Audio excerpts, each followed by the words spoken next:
kaitannya dengan pemikiran Thomas Aquinas. Nah, kita akan membahas tentang kebahagiaan. Jadi, apa itu kebahagiaan? Bagaimana cara kita mendapat kebahagiaan? Dan apa saja eh, ranah-ranah ranah-ranah kebahagiaan itu kebahagiaan akan itu banyak akan banyak dijelaskan di dijelaskan rembuk di cermin rembuk cermin yang akan yang akan dipantik oleh dipantik oleh Bung Bung Ego Ego Saututapea. Saututapea.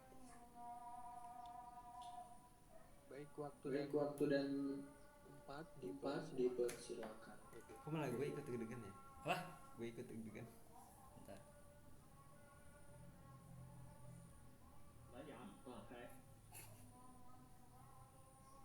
Oke, suaraku kedengeran ya? Ya, terdengar, tapi mungkin agak macet. Oh. Gini aman? Oke, aman. Oke. Oke, baik teman-teman. Saya coba share screen tulisan saya.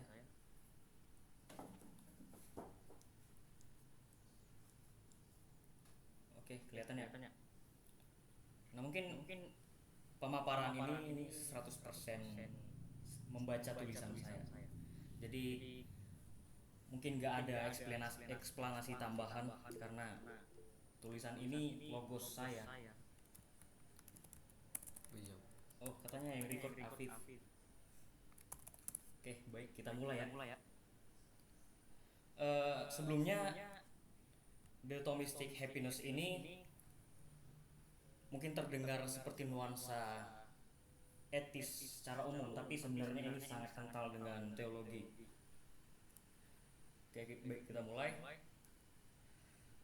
Sepanjang sejarah tradisi filsafat moral dan bahkan mungkin di luar tradisi dialektika filosofis, terdapat semacam pola dan kecenderungan yang mengarah pada peraihan kebaikan yang terbaik bagi manusia. Atau memang itulah duduk perkara filsafat moral. Apa yang ingin diraih itu merupakan kerinduan umat manusia terhadap tujuan universal yang disebut sebagai kebahagiaan. Walaupun disebut sebagai kerinduan dan kecenderungan universal, tidak pernah ditemukan keseragaman baik esensi maupun jalan untuk meraihnya.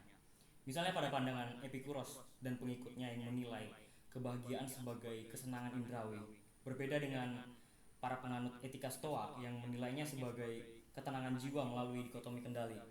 Tetapi yang disebut sebagai keseragaman sebenarnya adalah titik berangkat berupa pertanyaan esensial mengenai tujuan itu. Pertanyaan yang selalu muncul dalam benak setiap manusia adalah tentang kebahagiaan, yaitu berkaitan dengan pertanyaan bagaimana. Bagaimana saya mencapai kebahagiaan atau bagaimana saya hidup bahagia.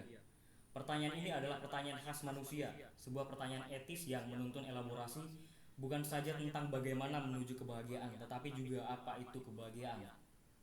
Dari sini kemudian menghasilkan sebuah pertanyaan baru. Adakah kebahagiaan objektif? Kebahagiaan yang dimaksud adalah kebahagiaan tunggal yang dapat diterima oleh semua orang baik secara teoritis maupun praktis.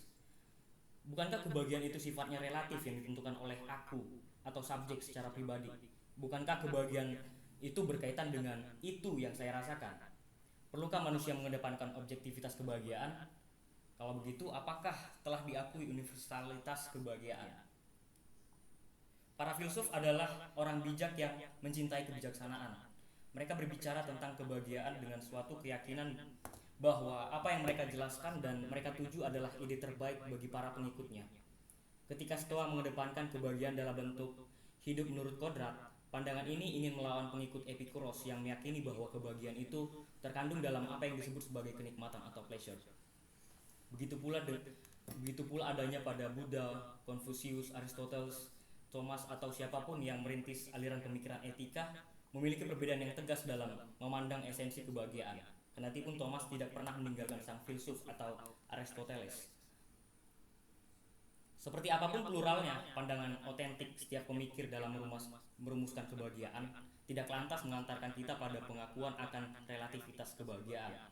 Sebab saat kita berbicara tentang kebahagiaan, di saat yang sama kita juga menagih kebenaran akan sesuatu. Kebahagiaan dan kebenaran pasti disandingkan. Bagi Thomas, sebagaimana kita menolak relativitas kebenaran, kita juga harus menolak relativitas akan kebahagiaan.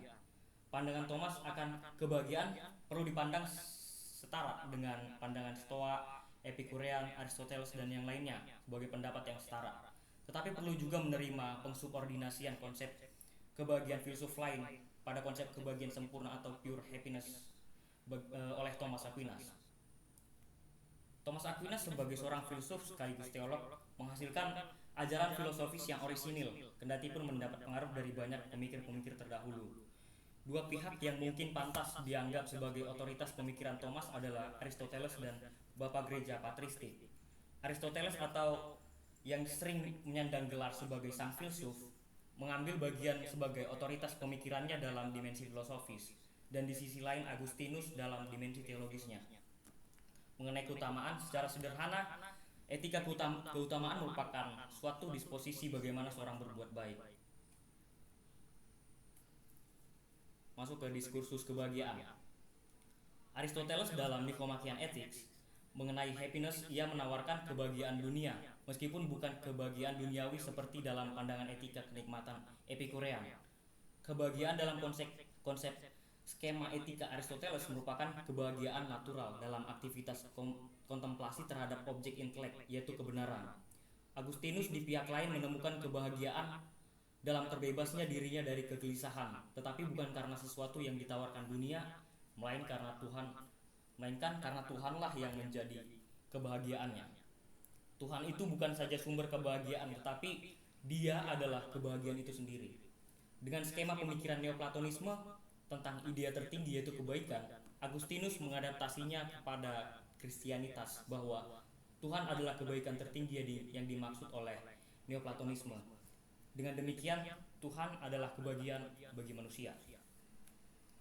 Dengan paradigma Aristotelian yang realistis atau realis, Thomas memandang konsep kebahagiaan juga berangkat dari realitas.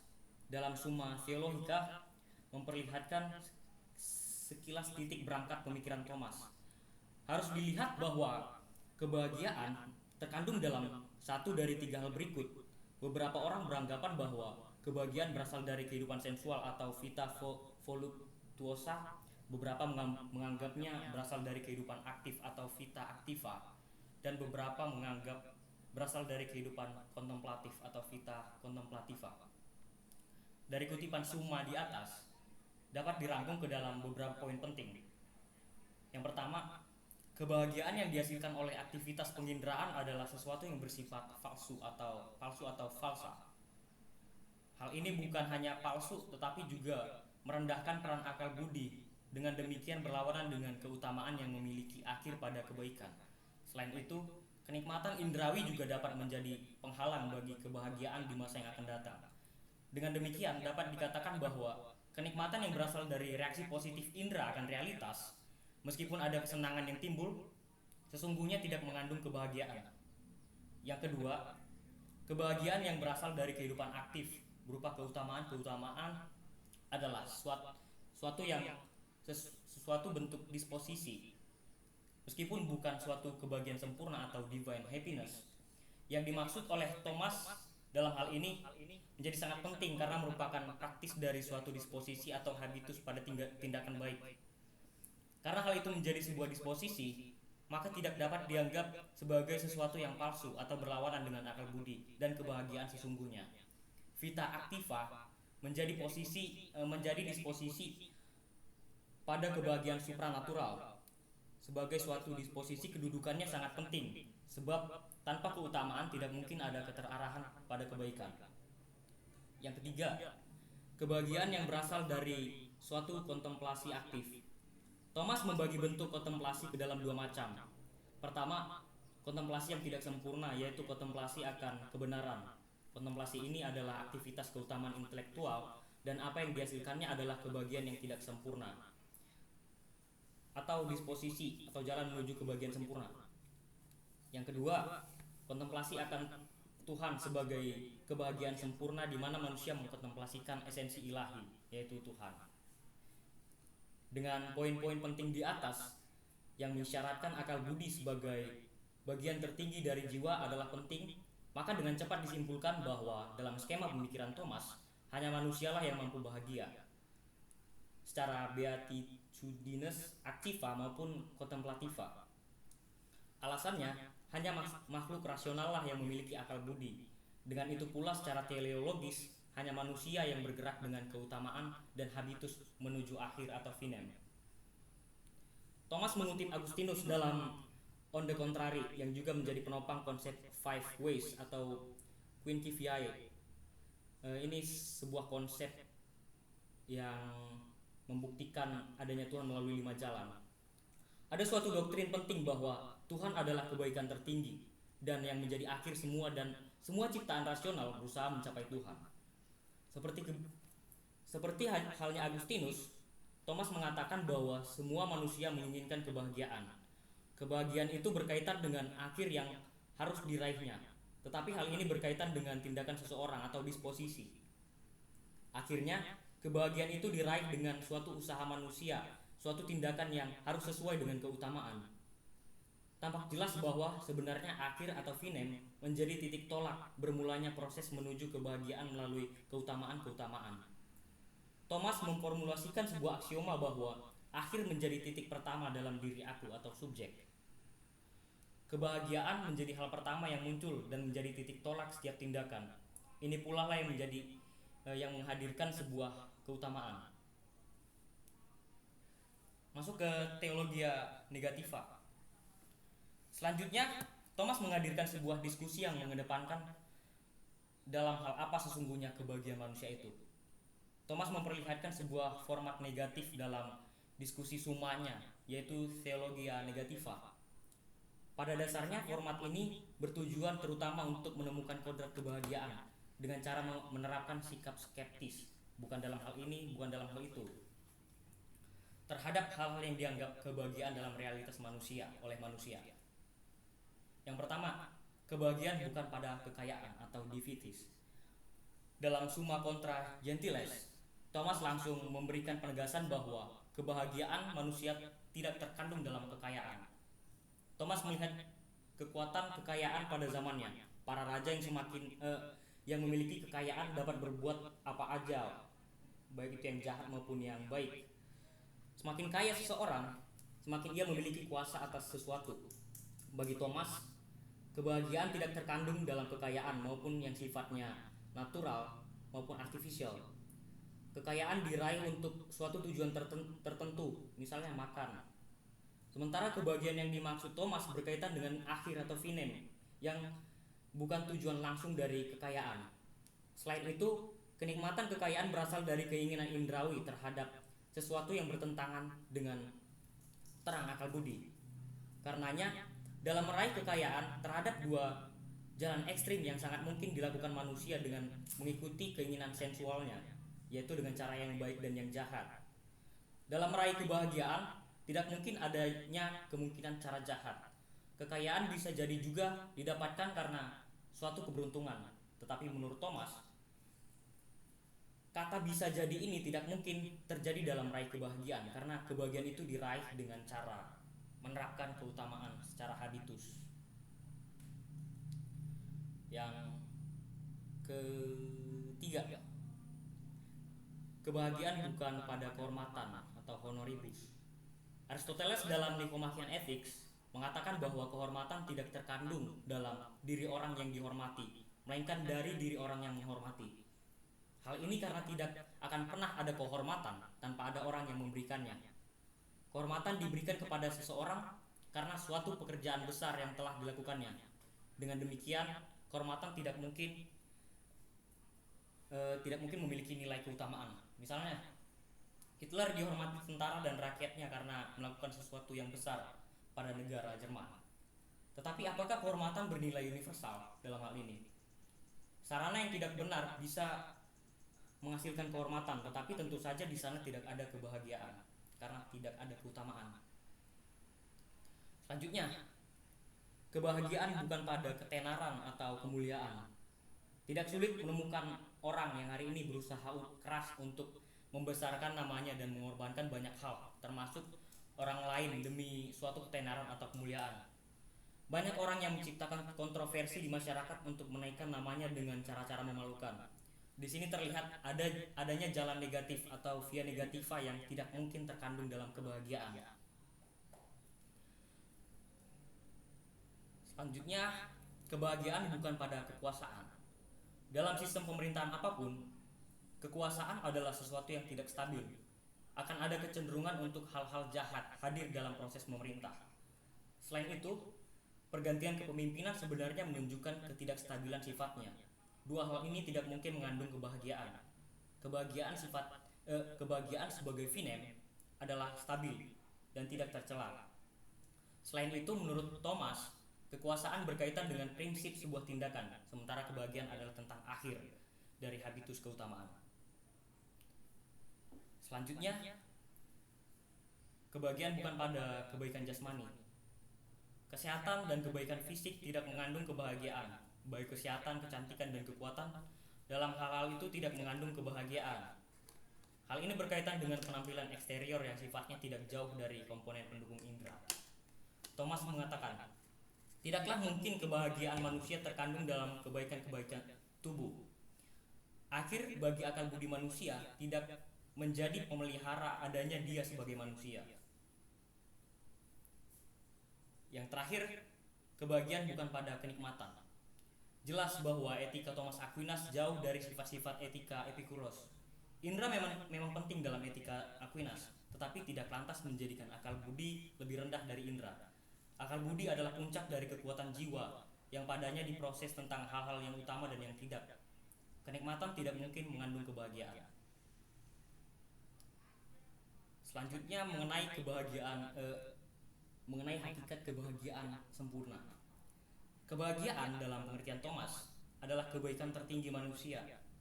Karena itu berkaitan dengan pencapaian tertinggi manusia yang menjadi akhir atau finem.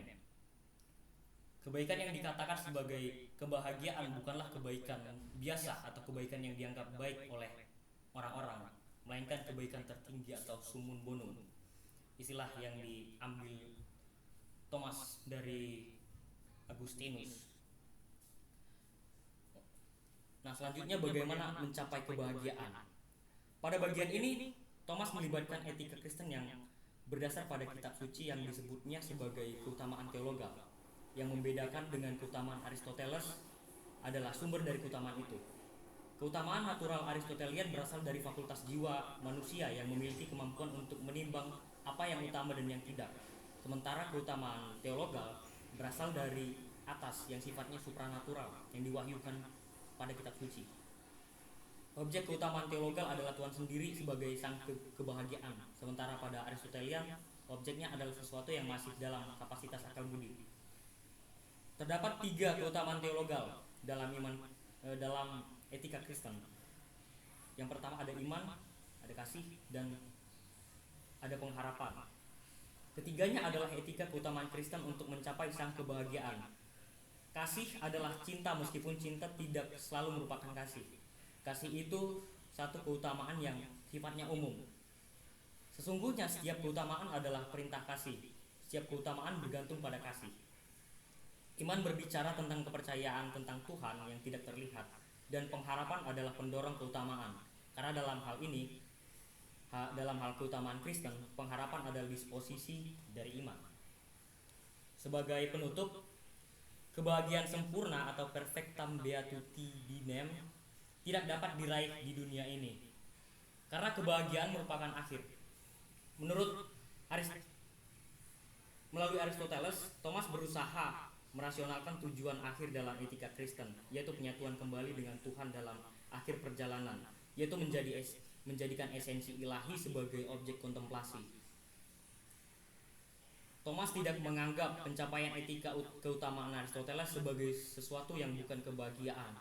Ia menganggapnya sebagai kebahagiaan partisipatif yang secara esensi tersubordinasi oleh summum bonum. Etika Aristoteles sangat penting karena menjadi titik berangkat rasionalisasi etika Kristen. Pandangan etika Thomas adalah wujud pendamaian antara gereja dengan pemikiran Aristoteles yang pada masa itu dianggap kafir. Dan Thomas dianggap menyempurnakan pemikiran Aristoteles dalam teologi Kristen. Demikian.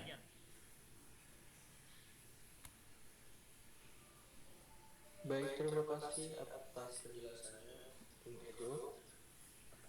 Kita sudah banyak berbicara tentang kebahagiaan dari Thomas Aquinas, yaitu yang diambil dari bukunya Sosiologia, yang spesifiknya itu pemikirannya tentang teologi dan etika.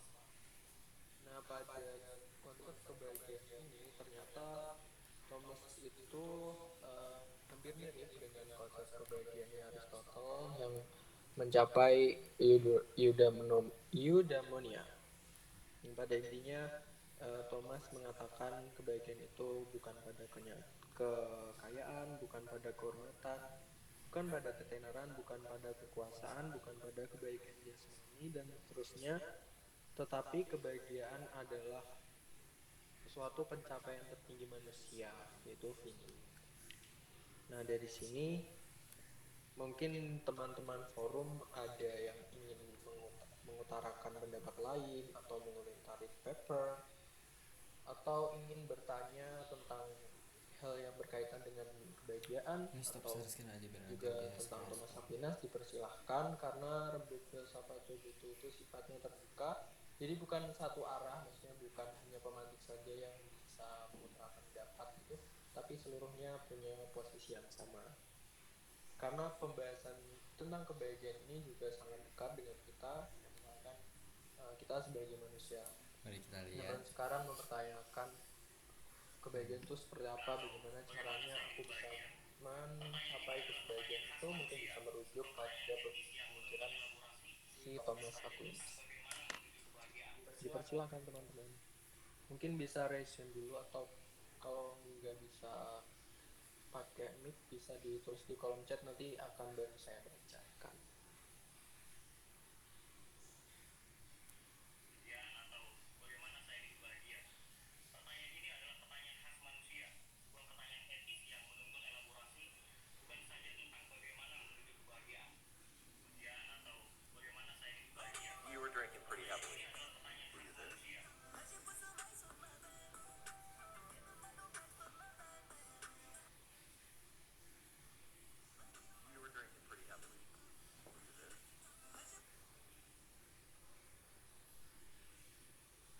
Tidak ada. Sabar.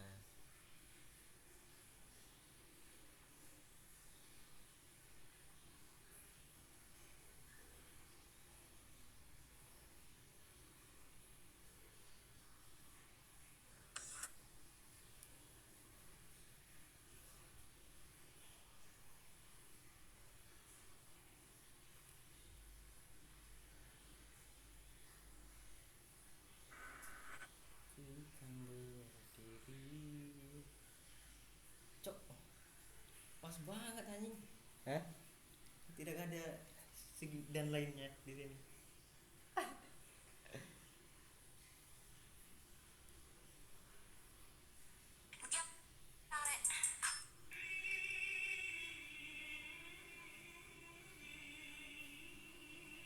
Cok, 15 menit doang.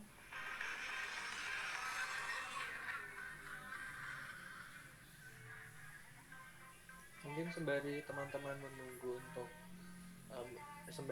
teman-teman ada komentar, saya masih bingung dengan konsepnya keutamanya si Thomas ini.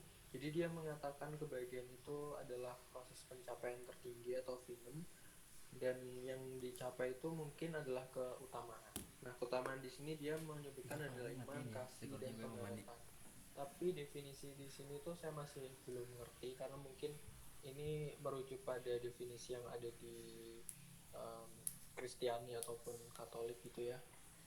Mungkin teman-teman ada yang bisa bantu menjelaskan gitu, atau mungkin Bung Edo sendiri.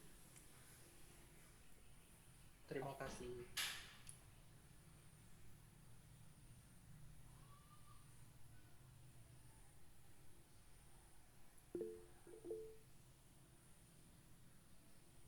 Oke. Aku coba jawab ya. Sebentar.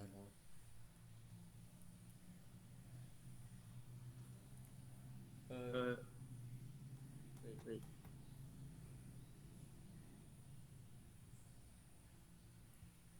Nah, sebenarnya etika Thomas Aquinas ini kurang praktikal untuk diterapkan oleh semua orang, karena ini kan etika Kristen. Dia sendiri mengatakan kalau kebahagiaan itu tidak bisa dicapai selama jiwa manusia tetap melekat pada tubuh. Jadi yang dimaksud dengan iman, kasih dan pengharapan itu bukan tujuan dari keutamaan Aquinas, tetapi itulah keutamaannya.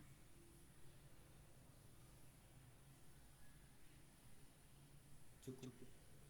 Gimana, Mas? Halo. Oh ya, oke, cukup menjelaskan sih. Terima kasih. Teman-teman yang lain ada yang mau berkomentar, mungkin Steve atau Vigo, Anissa, Felix, Angga, dan lain-lain.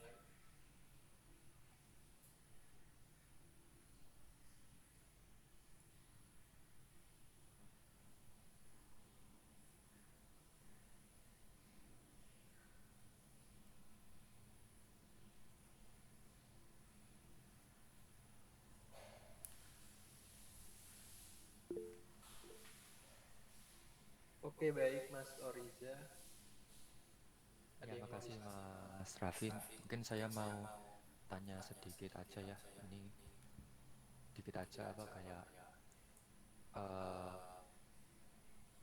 jadi sepemahaman saya dari yang sudah dipresentasikan dan saya baca di paper juga, pemikiran Thomas Aquinas ini kan berarti berusaha selain yang pertama mendamaikan antara gereja Kristen dan rasionalitas dari keutamaan Aristoteles, tapi juga sebagai suatu usaha untuk ya kalau saya salah mohon dibenarkan, tapi sebagai suatu usaha juga untuk universalkan perihal kebahagiaan bagi semua orang ya.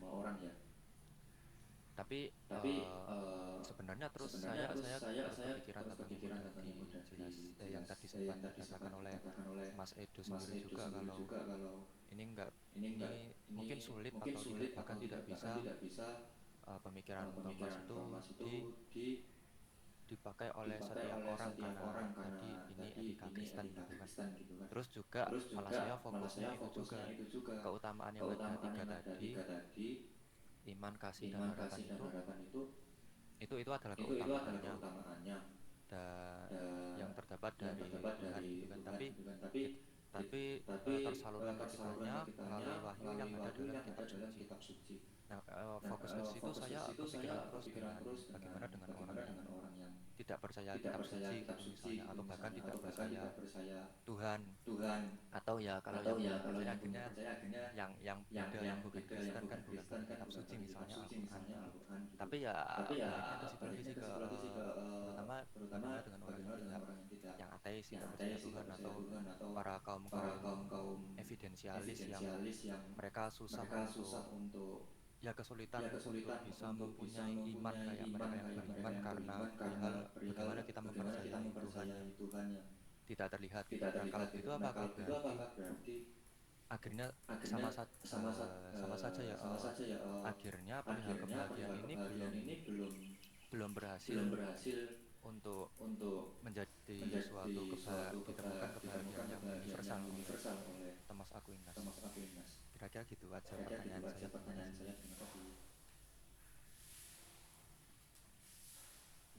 Terima kasih kembali Mas Oriza.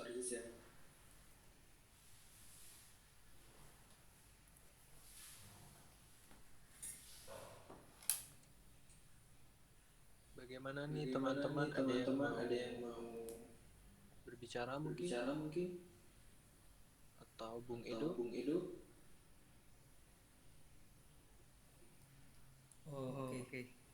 Thomas Aquinas sendiri bilang kalau semua orang sebenarnya punya kerinduan yang sama atau kerinduan universal itu akan kebahagiaan tertinggi, tapi nggak semua orang bisa mencapai itu. Bukan berarti saat orang nggak bisa mencapai itu bukan berarti dia tidak mampu, tapi karena dia tidak bisa melakukan keutamaan-keutamaan yang ada di kitab suci Kristen tadi itu, iman, kasih, dan pengharapan. Nah sebenarnya Aquinas tidak menghadirkan sesuatu yang baru dalam etika Kristen. Dia hanya ingin mendamaikan Aristoteles yang dianggap kafir pada waktu itu, yang gereja pada masa itu sangat neoplatonis. Sementara di zaman Aquinas banyak tulisan-tulisan Aristoteles berdatangan dari dunia timur. Nah, ya itu tadi keutamaan Kristen hanya berlaku pada orang yang percaya iman Kristen. Tapi bukan berarti keutamaan itu Tuhan sebagai keutamaan itu kan nggak ada gitu. Tuhan sebagai keutamaan ada, tetapi dalam etika Kristen tiga hal tadi itulah keutamaan yang bisa mengantarkan pada kebahagiaan dalam arti kontemplasi dengan Tuhan.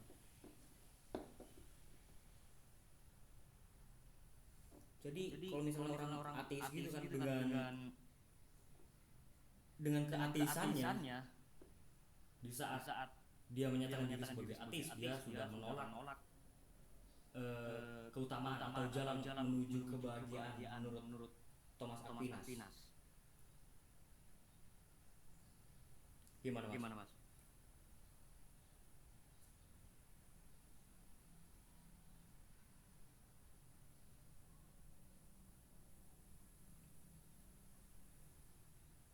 Ya, terima kasih atas jawabannya Mas Ido. Menurut saya sudah cukup memuaskan untuk pertanyaan saya ya. Pertanyaan saya juga sedikit aja cuma di situ juga soalnya. Makasih Mas.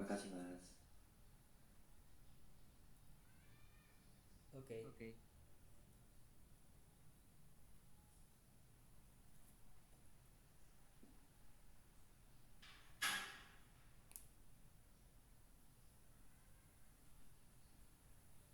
Oke, terima kasih Mas Oriza.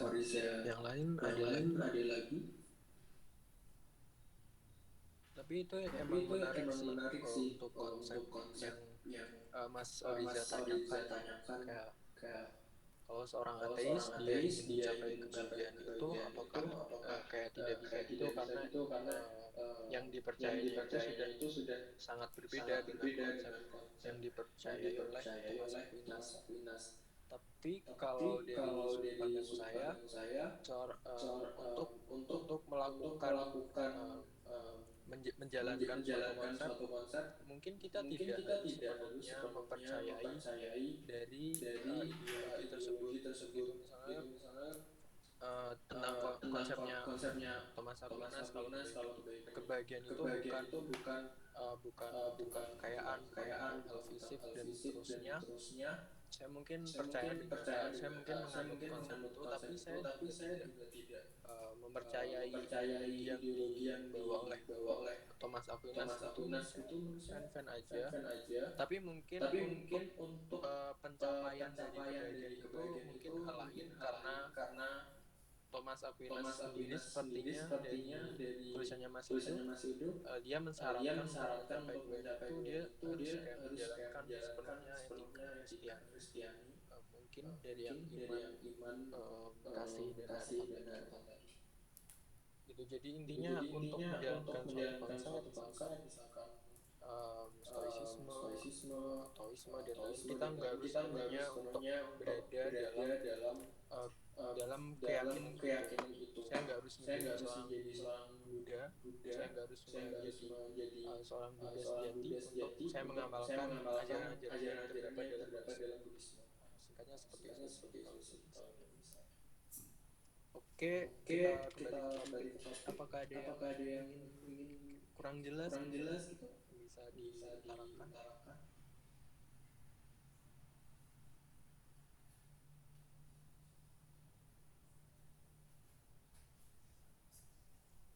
Itu ada pertanyaan di kolom chat.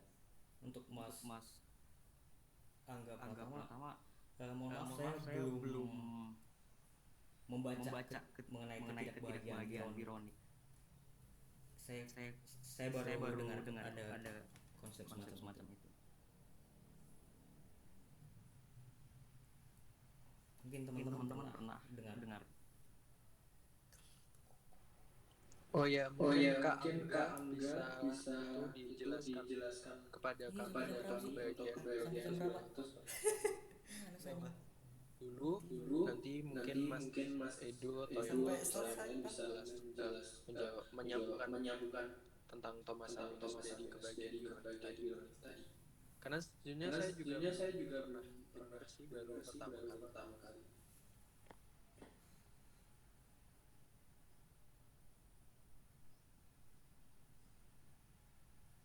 Zoom in, zoom out. Ding.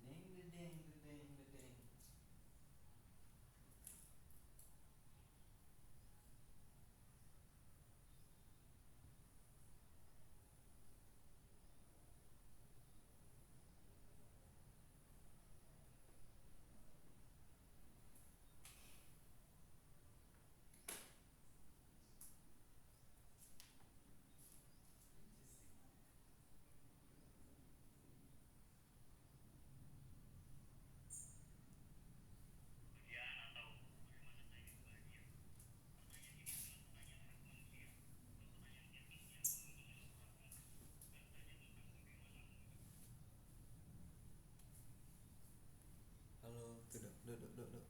Halo.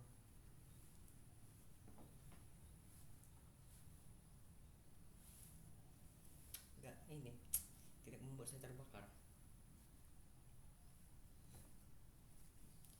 Gak menarik soalnya. Beritahu kalau ada yang datang. Hah? Beritahu kalau ada yang menarik.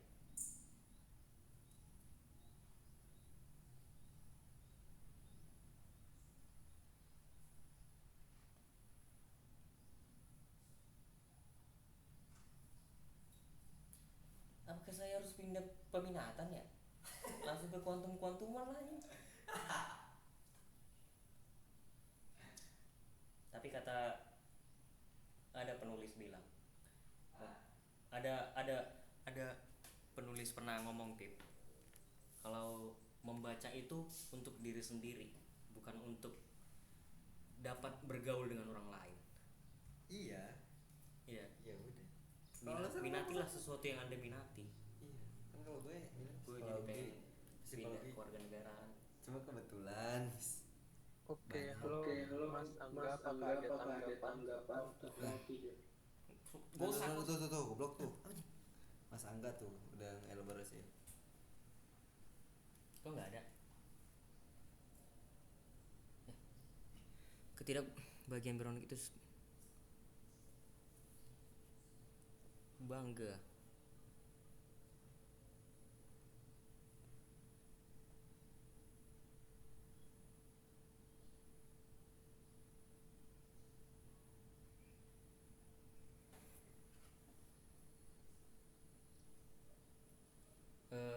Oke. Mungkin aku udah dapat poinnya. Aku bacain sekali lagi. Ketidakbahagiaan Bironic itu seperti sikap seseorang yang tidak bahagia, tapi mereka bangga akan ketidakbahagiaan itu. Secara implisit, kebanggaan adalah bentuk dari kebahagiaan itu sendiri. Jadi dari pandangan Thomas Aquinas, apakah yang termasuk kebahagiaan atau sekedar penipuan diri? Ini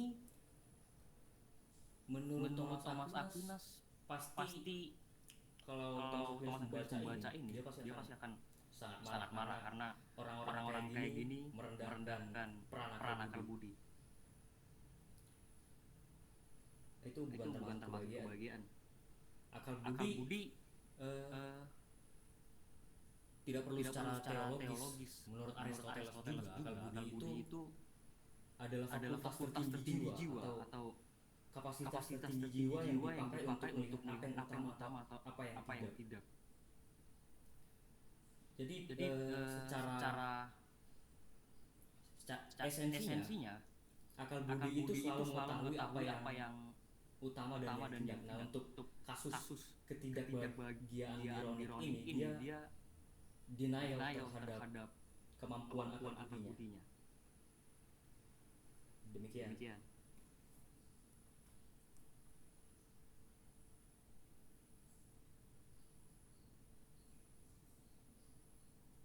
Oke, begitu Mas Angga jawabnya. Jadi pada intinya ketidakbahagiaan ironik itu kalau dari Thomas Aquinas tidak termasuk kebahagiaan, karena orang yang berpikiran semacam itu dia tidak memaksimalkan potensi akal budinya.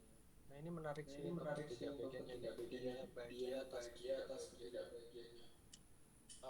Kalau tidak salah ini jatuhnya ke paradoks juga enggak sih? Karena kayak bahagia atas ketidakbahagiaannya, senang atas ketidaksenangannya, tertawa atas ketidaktertawanya. Jadi dua hal yang berbeda terjadi dalam satu waktu. Itu sepertinya tidak mungkin. Tapi tetap ada orang yang melakukan seperti ini. Mungkin bisa dikaji atau disambungi dengan aliran romantisisme yang dia adalah jadi singkatnya romantisisme itu orang yang ingin untuk melakukan sesuatu secara terus menerus. Jadi dia mungkin ingin untuk meneruskan ketidakbahagiaan itu, dan dia dianggap ketidakbahagiaan itu adalah bentuk dari bahagia. Oke. Baik teman-teman, mungkin kalau ada yang komentar atau tanya bisa raise hand atau di kolom komentar. Dan kalau tidak ada, mungkin saya tunggu sampai 4.00 nanti diskusi kita cukupkan. Tapi kalau ada yang mau lanjutin lagi, feel free ya. Untuk Mas Angga pertama makasih ya, ini insight yang baru buat saya mengenai ketidakbahagiaan ironik. Mungkin itu bisa pelajari lebih lanjut dan menghubungkannya ke kebahagiaan, konsep kebahagiaan yang lain. Soalnya saya baru dengar.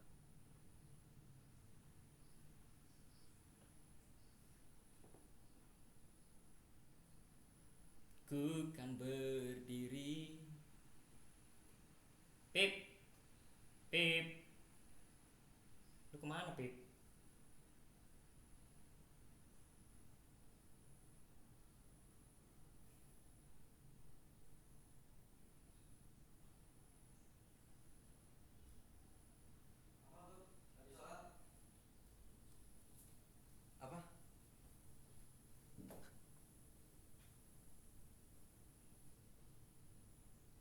Apa?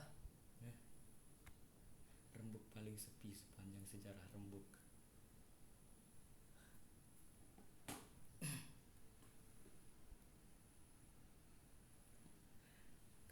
Ketidakbahagiaan ironik cuy, aku baru ini. Jadi dia bangga akan ketidakkebahagiaannya. Yo. Justru dia bahagia karena dia tidak bahagia. Waduh. Paradoks ya? Iya cuy. Sangat anjing sekali. Buatin CV dong. Pip. Ih goblok. Kan kemarin udah gue kasih itu, Cok. Bahasa Inggrisnya nggak tahu cuy.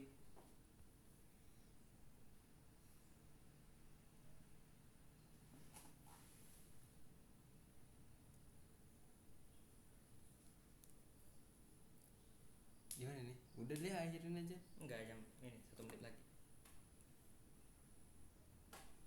Lebih rame WA. Ini lu ini nggak di TikTok lu? Orang yang mandi lumpur. Enggak. Ya TikTok lu itu apa?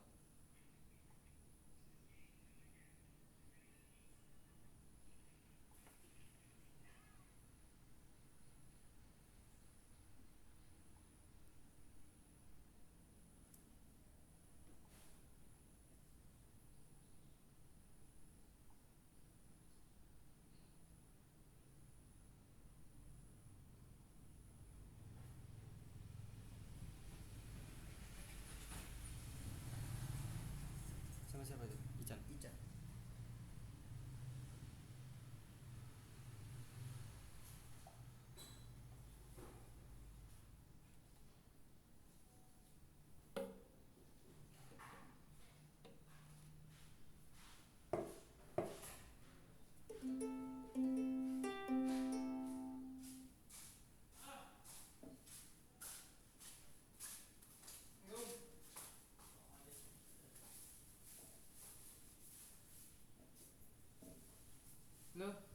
Oke teman-teman, sepertinya sudah cukup diskusi kita Ini yang isi kan kali ini. kamu Terima kasih buat yang Udah selesai. sudah Sepi banget kan? Apa? Sepi. Terima kasih juga untuk Mas Orinda, Mas Angga, dan khususnya Bu Miru yang